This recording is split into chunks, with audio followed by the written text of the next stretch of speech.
I'm going to be very somber this morning. Why? Because there's going to be too much Wawulans on the show. So joining us now is OjyOkpe, the chief of Umukwata. How somber was that? Oh, yeah. Good morning, TGIF. Happy Friday. Good morning, Ayomide. Good morning, Professor Killer. What a Wawulans interview you guys had with Senator Natasha Akpoti. I was actually watching it standing, basically. I was sitting and then I had to leave everything else I was doing because it was really, really intense. And what really got me was, you know, all of the accusations of harassment. And I just want to play up a clip that has already gone viral. Here is Senator Natasha Akpoti accusing Senate President Godswill Akpabio of harassment. Many people do not know what I'm about to say, but I'm going to speak my own truth. And the Senate President is allowed to counter that. We're in his house in the Kogi. Then we all moved to his house in Uyo, which was about 8 p.m. And he held my hand and said he wanted to show me around his house. My husband was walking behind us, just 3 of us. We're walking around from room to room. And then he got to this particular sitting room and he said, "Do you like my house?" I said, "Of course, sir. Every room, beautiful, nice interior, quality taste." He said, "Now that you're a senator, I'm going to create a time for us to come spend quality moments here. You will enjoy it." At that point, I just pulled away and I was like, I don't really understand what exactly that meant. He then said, "Natasha, I'm the chief presiding officer of the Senate. You can enjoy a whole lot if you take care of me and make me happy." At that point, I said, "Sir, I'll pretend that I didn't hear this." He said, "Well, the ball is in your court." All right. Ayo, my essay. I mean, that was quite intense. And it's just really heartbreaking to hear such, you know, accusation made on, you know, the number 3 man in Nigeria. I mean, this is not the first time we're hearing, you know, these sort of accusations of harassment. And I'm glad Natasha Akpoti, you know, has given him the floor to respond because, again, it's a huge, huge allegation. Let me say, first of all, absolutely spot on that the Senate President does, and I don't think he should send, this is bigger than sending people to come and speak on his behalf. I think he does have a duty to Nigerians whom he served and who have entrusted their votes in him, especially his senatorial district, to come out and really address, because it's now becoming a bit too much. Yes. I have a headline in front of me from 2020, July 13, 2020, by The Cable, which says, "I slapped Akpabio for sexually harassing me, sex ex-NDDC MD, Joy Nuniem." Now, this is not the first time a high-ranking woman has come out to make such an allegation. It's still an allegation, and of course, he's innocent until proven otherwise. Now, when we talk about this, let me talk about the bigger issue around sexual harassment and victimization. We often talk about having more women in politics, women's voices being heard. But how can you welcome women into a toxic environment if they feel that if they are there, what they would have to be victimized, sexualized, as we saw in that statement by Inform Patrick. Their intelligence will be questioned. Whenever they rise to any height, it will be said it's because they slept their way through it. You see an appointment, you see a beautiful woman, you're saying, "Oh, she must have done something." These are the sort of things that validate those rumors and those unfortunate comments like that. We also had the APC woman leader come, and I thought her statements were a bit disappointing, because when you're talking about women's rights and protecting women, the first thing you want to do to a woman who makes such a grave allegation is to listen and then ask that the person who's been accused comes out to defend himself, especially when it's not the first time. We need to protect our women. We need to protect our young girls. And I say this because it happens in institutions. Remember the sex for grades scandal that broke out, that changed policy in university? Absolutely. Women are, let me speak now as a woman. Women face this on a daily basis. And oftentimes when we are bold enough to come out to speak about this, we are accused of sensationalization or intimidation, blackmail. The first thing a woman wants is for her voice to be heard so that other women who face this discrimination and victimization can come out to also speak as well. Absolutely. You want more women in politics, make it safe for them to be in politics. Absolutely. But Senator Akpabio has a right to come out and defend himself. Senator Akpabio has a right absolutely to come and defend himself. And very well said, Ayo, because this is what we were talking about, you know, during the course of our interview about this crisis rocking the House. I mean, we've called for legislation to back women. And, you know, there were so many comments that were made in the interview, like, you know, the princess of the Senate, and, you know, things like the nightclub incident. Those are not the kind of things that we need to hear right now. I mean, we need some more answers, and we hope we get a robust response from the President of the Senate, Godswill Akpabio. Let's now take reactions to the crisis rocking the Lagos State House of Assembly after it took a new dimension when ousted Speaker Mudashiru Obasa stormed the House and declared himself substantive Speaker. Obasa arrived at the Assembly on Thursday with an arms load of security personnel, just as security personnel attached to his successor, Mojisola Meranda, were withdrawn. I'm here. So as I'm here, it simply means the House is on. I've never been removed. There's nothing like impeachment. So I don't know what you are saying. I've said this openly. Sir. That everybody, remove, what is it called? Impeachment or whatever, or removing is not democratic and constitutional.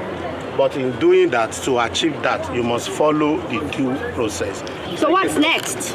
Obasa is the Speaker. Follow due process. Ayo, I really enjoyed your opening remarks, how you read out the Constitution, and it was clear that the House did follow due process. Meanwhile, members of the Lagos State House of Assembly have rejected Mudashiru Obasa as Speaker, reaffirming their support for Mojisola Meranda. Speaking to journalists at the Assembly complex on Thursday, the lawmakers dismissed Obasa's claim to the position, insisting that Meranda remains the legitimate leader of the House. We are shocked to see what is happening, despite the fact that this is Lagos.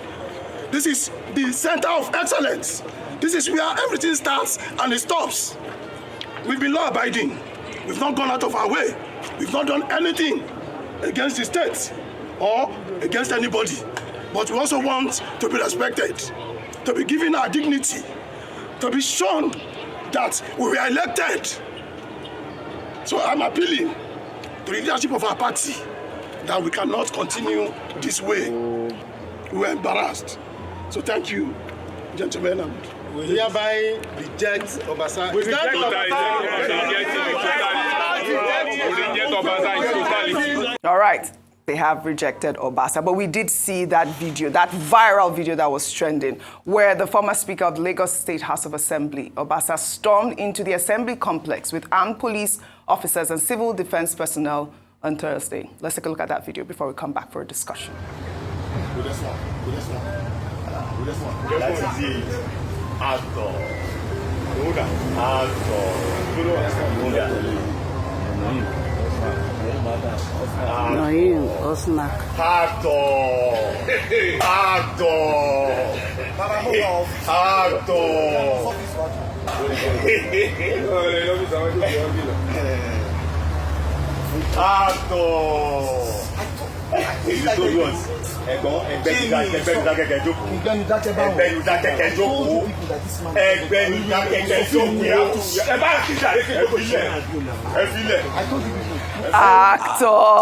Professor Killer, I've never seen you crack up so much.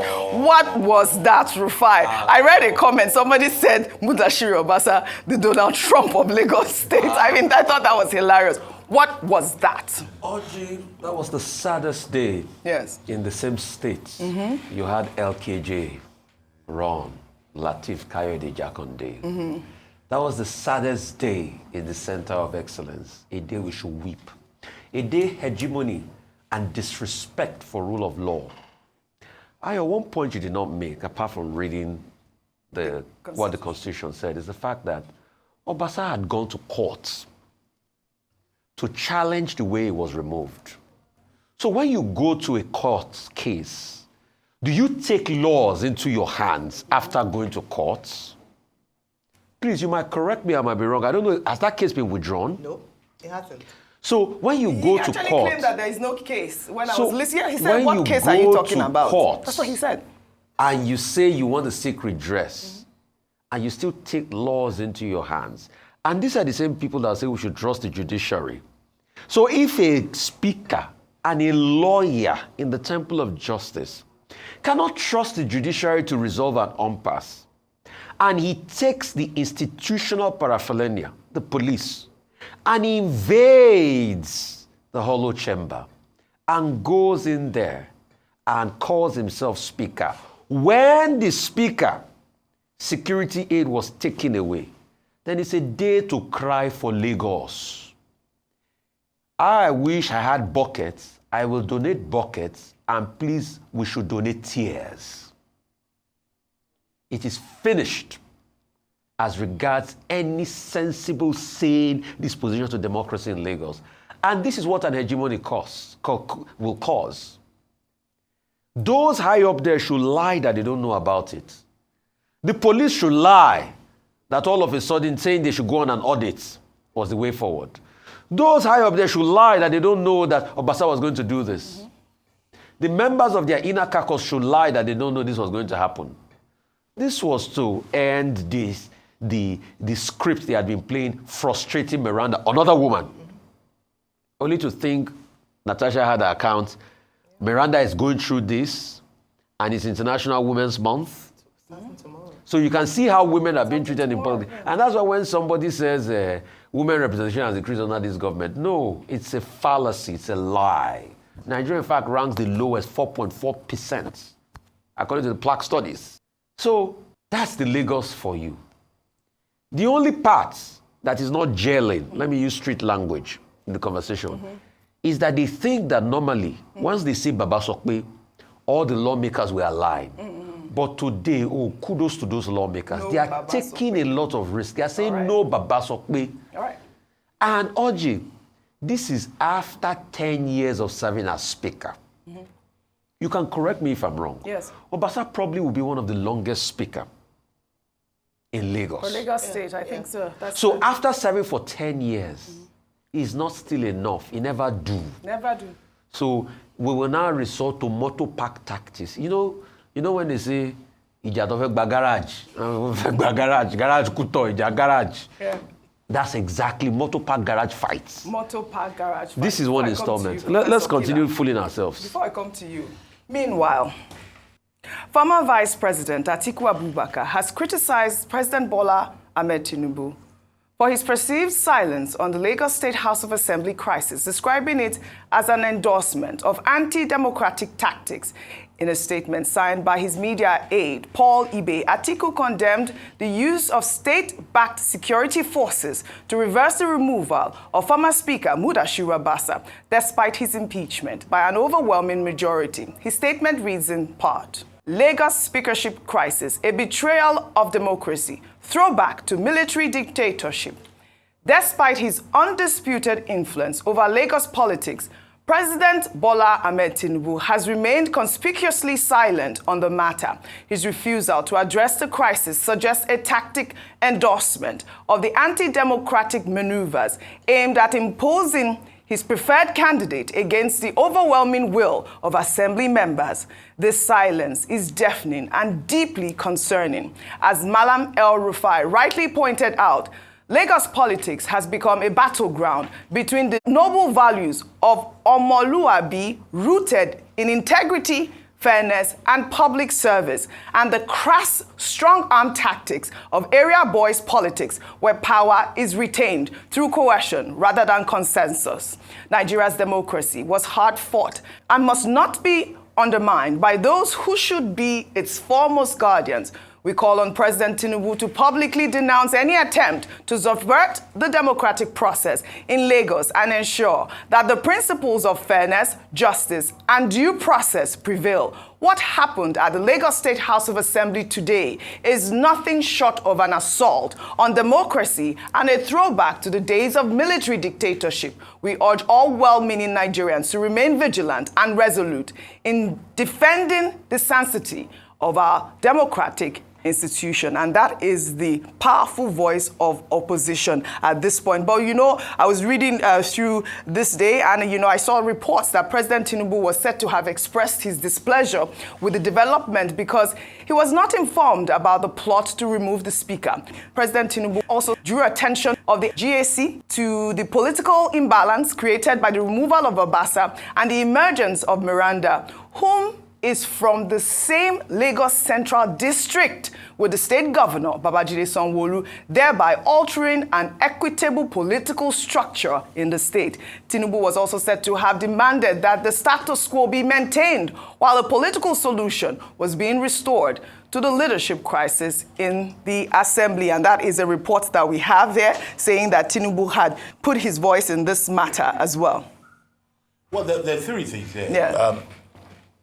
Atiku's voice, whether I came for Polybia or directly from him, is a legitimate position. Yes. That is opposition calling out the government of the day to say this is what we want to do. We can judge his intention. Maybe he's playing politics, but then he's a politician. He's saying why is a footballer playing football? Absolutely. He's a footballer. So the question is, what he's saying, is it true? Is it logical?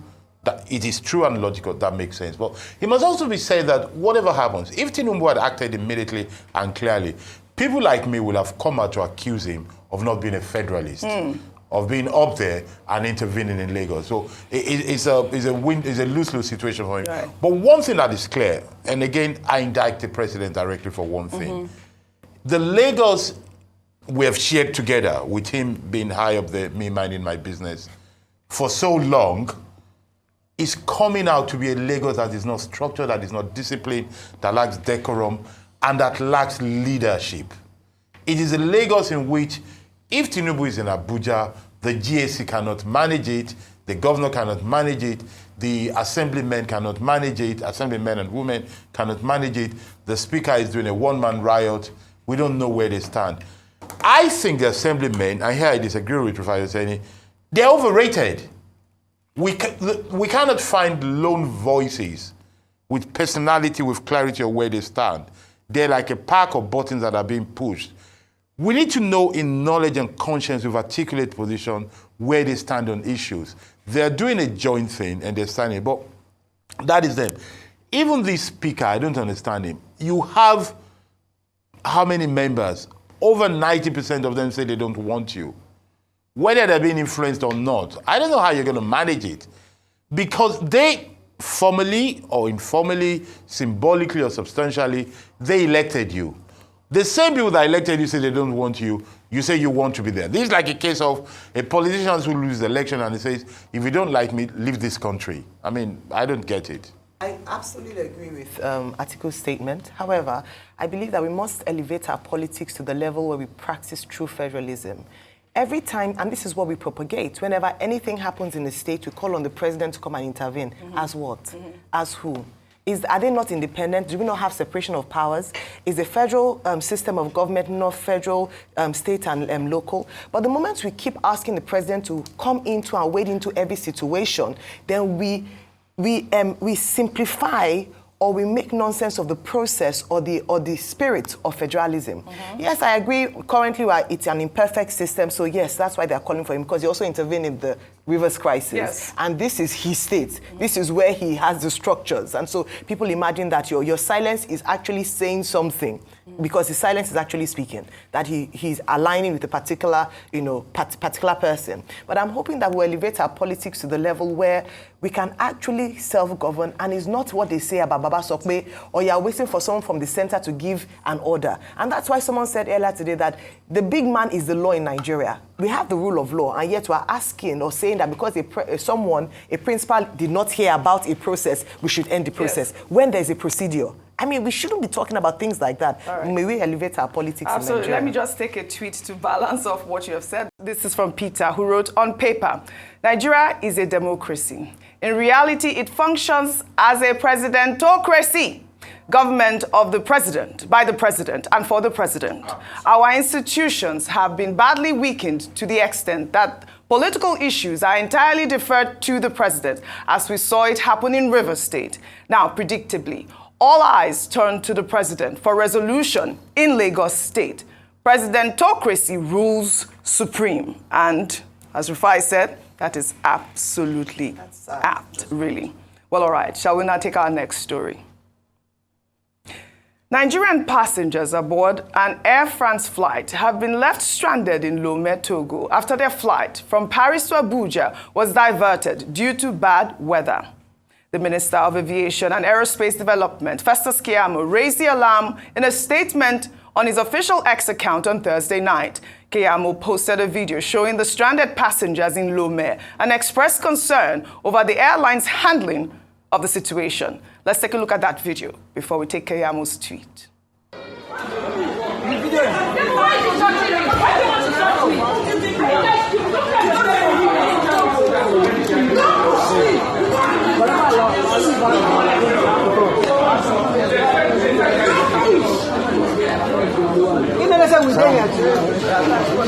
This is such an unfortunate incident. Let me just read Keyamu's tweet because he detailed it. He said, I have been alerted of a situation involving mostly Nigerian passengers left stranded at Lomé, Togo by Air France. I am told that the flight from Paris bound for Abuja could not land due to bad weather in Abuja this evening. The flight then diverted to Lomé. However, the confounding situation now is that instead of bringing the passengers back to Abuja after the storm subsided, there are plans to leave them in Lomé till tomorrow, even when that same flight will return to Abuja tonight to pick passengers.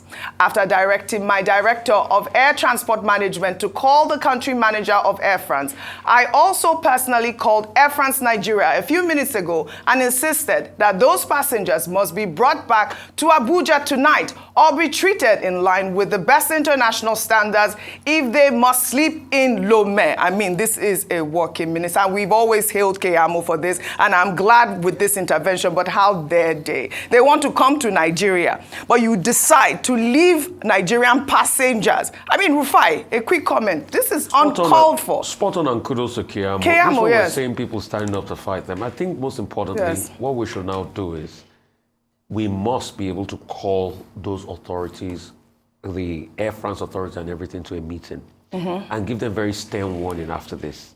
I hope the situation has been resolved in the first place. I would like to know what happened. We haven't gotten an update yet, Once we but get it an was update, good that we had to then highlight we must this. be able to give them very stern warning. Absolutely. And sanctions must be meted out where they are found wanted. Well This said. should never happen to Nigerians. And kudos that we have somebody speaking for us like Keyamo. Well said, Rufai. We'll take another story now. Following the spate of kidnappings in Nigeria, another youth corps member, Rofiat Lawal, was kidnapped along the Benin-Ore Expressway while returning to her place of primary assignment in Oyo State. Lawal's sister claims that the driver of the vehicle handed her over to the abductors. A friend of the victim revealed the news on social media, saying that the kidnappers are demanding a ransom of 20 million naira and appealed to Nigerians for assistance, saying that the Lawal family cannot afford the ransom and that efforts to get help from NYSC have so far been unsuccessful. Ayo, you know I'm coming to you with the story. This is not the first time that we're hearing this,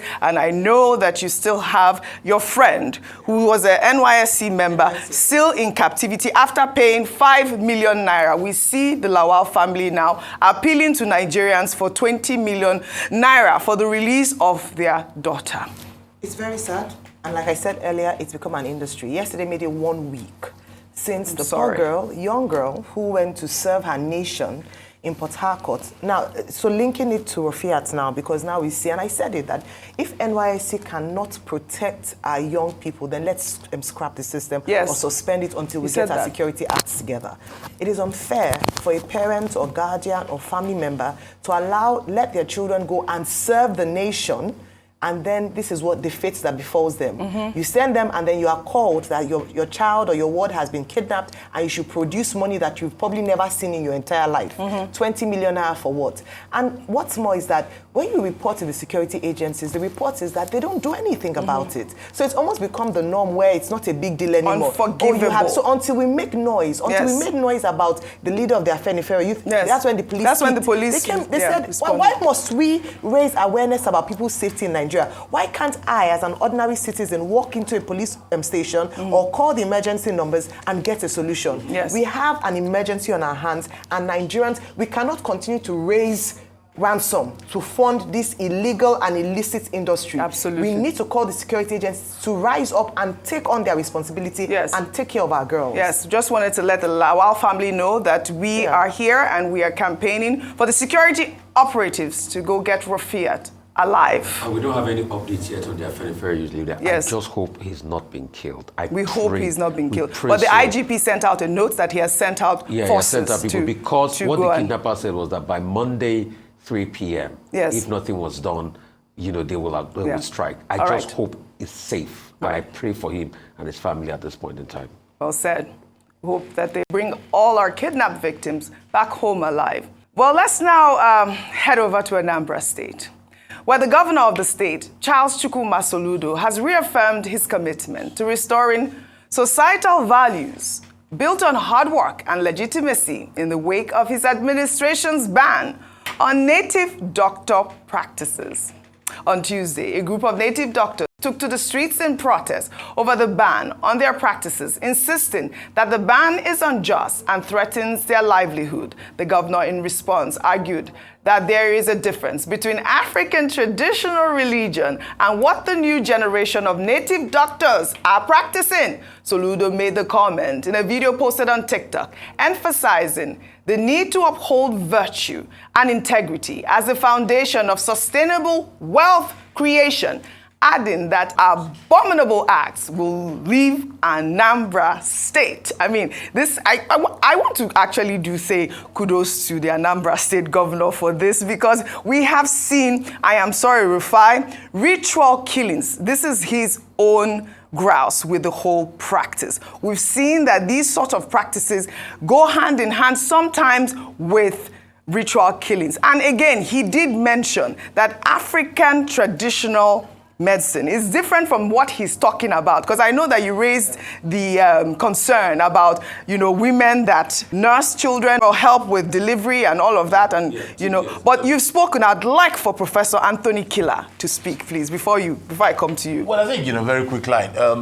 Governor Soludo says he's not attacking African religion. He's not attacking African religion. That's what he said. And maybe what would be good for him to pinpoint the exact crime, not the practice, not the profession. Yes. He should say something like, let's not kill people for rituals. Yes. Not to say, let's not do native doctors. I mean, if people are willing, if they're gullible enough to go to native doctors, we either educate them against it, but we should not allow people to stop people from making money if they're not committing any crime. Okay. Native doctors, magicians, seducers, anything you want to be, as long as you're not caught in specific crimes, I think they should be allowed to do what they're doing. Like I said, they have an association. Rufai, go ahead. The generalization the governor is making, not all native doctors do ritual killing. Well, he specified, I said. No, not all native doctors. And ritual killing is a crime on its own. Right. It's not about native doctors. Please, let us respect our African traditional institutions.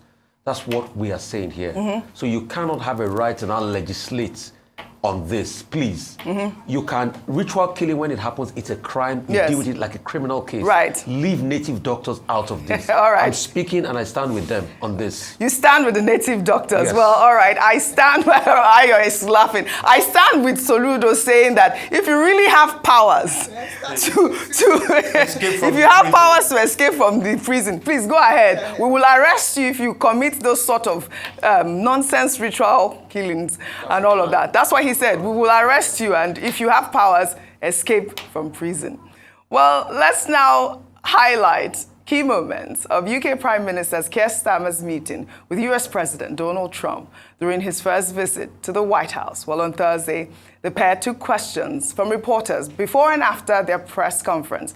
Partway through their opening remarks, Starmer handed a surprise letter to Trump from King Charles. It is my pleasure to bring from His Majesty the King a letter. He sends his best wishes and his regards, of course, but he also asked me to bear this letter and bring it to you. So can I present the letter from the King to you? Thank you very much. Am I supposed to read it right now? Yeah, please do. It's an invitation for a second state visit. This is really special. This has never happened before. This is unprecedented. And I think that just symbolises the strength of the relationship between us. So this is a very special letter. I think the last state visit was a tremendous success. Prime Minister Starmer, you've been terrific in our discussions. You're a very tough negotiator, however. I'm not sure I like that, but that's okay. Very, very special person. What a beautiful accent. I would have been president 20 years ago if I had that accent. Thank you very much.